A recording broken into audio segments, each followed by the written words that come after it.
Richa here. So it is like not like an interview session, but it's more like a conversation kind of session where she's going to speak some of the things that she is experienced about, she has expertise on, and a few things that we have so many things to learn from her. So hi Richa, how are you doing today? Hi, all well. Looking forward for learnings and looking forward for this wonderful session. And I'm so happy to have my interview from a wonderful person. Thank you very much. So we only have a few minutes to wrap this whole thing up. So I have so many things to ask you.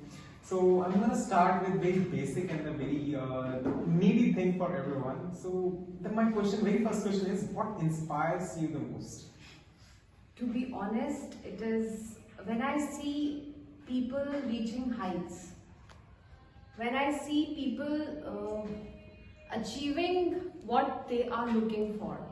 My main aim is to make people achieve their dream goals. I keep pushing them, and that is what inspires me. That's a great thing.